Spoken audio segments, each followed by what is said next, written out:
네, 지난 2015년 한국마사회가 용산 지역의 화상 경마장인 장외 발매소를 개장했는데요. 하지만 이 위치가 학교와 주거 지역과 가깝다는 이유로 지역 주민들과 학교 교사들이 강하게 반발했고 오랜 기간 농성이 이어졌습니다. 결국 지난해 12월에 문을 닫았는데요. 네, 한국마사회가 장외 발매소 건물을 리모델링해서 농어촌 대학생을 위한 기숙사로 탈바꿈한다는 계획을 발표했습니다.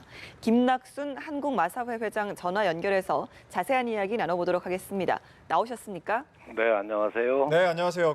용산 장외 발매소 개장하기 전부터 논란이 좀 끊이지 않았던 곳이고 결국엔 이렇게 폐쇄까지 이르게 됐는데 어떻게 이곳을 농어촌 대학생 기숙사로 만들 계획을 세우셨는지요? 네, 말씀하신 대로 용산 장애 발매소가 폐쇄 결정 이후에도 지역 주민들과의 갈등의 상징물로 인식이 되어 왔었습니다. 네. 이를 바로잡기 위해서 국민의 신뢰와 공공성을 회복하는 것이 우선이라는 판단이 섰고요. 용산 장애 건물 전체를 사회 공원 용도로 활용하겠다는 결정을 하게 되었습니다. 네. 그래서 청년 취업과 또 농어촌 출신 대학생들의 주거 문제 해결을 위한 장학센터로 만들게 된 것이고요. 이 결정을 하기까지 그동안 내부의 전담부서를 구성을 해서 기획을 했고요. 네. 또 국민들의 의견을 듣기 위해서 국민참여혁신단 등 외부 의견을 반영하는 등 오랜 기간 동안 검토를 거쳤습니다. 예. 심사숙고한 끝에 국민을 위한 공간으로 조성할 계획을 세웠고 실행 단계에 접어들었습니다. 네, 농어촌 대학생들에겐 상당히 좀 반가운 소식인 것 같은데요. 네네. 구체적인 기숙사 조성 계획을 좀 알려주시죠. 예, 아시겠지만 용산 장애발매소가 총 18개 층으로 지금 되어 있습니다. 예. 우선 9개 층에는 160여 명을 수용할 수 있는 장학관을 조성할 계획을 세웠고요.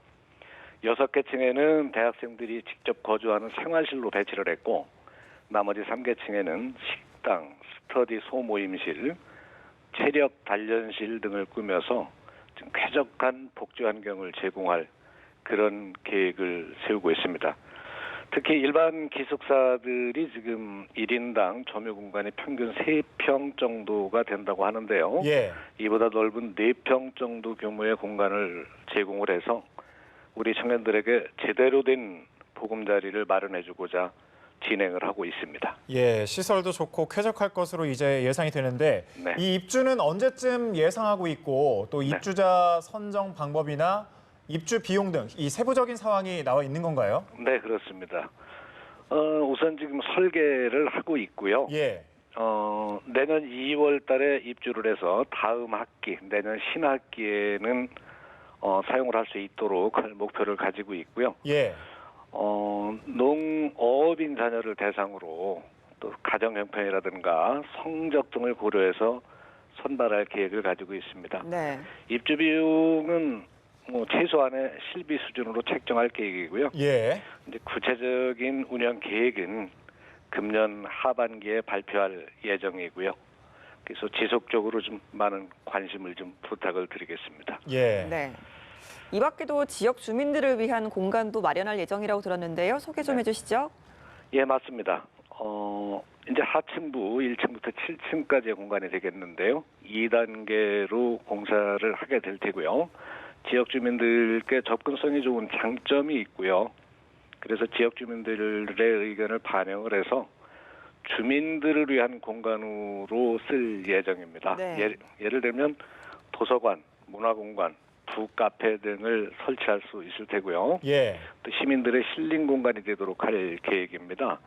그래서 어떤 부분이 꼭 필요한 부분인가는 지역과 협의를 거쳐서 결정을 하도록 하고요. 우리 장학센터 등에도 운영하는 인력도 필요할 테고요. 예.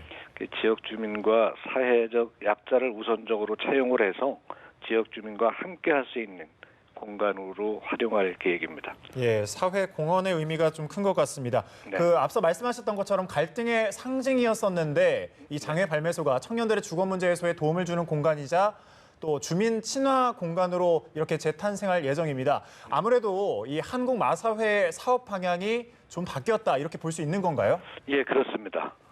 그동안 우리 한국마사회가 수익성 위주, 예. 효율성 중심의 경영 방침을 가지고 있었습니다.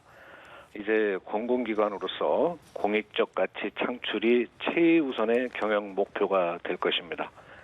장학센터 건립을 시작으로 해서 우리 국민으로부터 신뢰받는 기관으로 다시 태어날 수 있도록 이제 시작을 했습니다.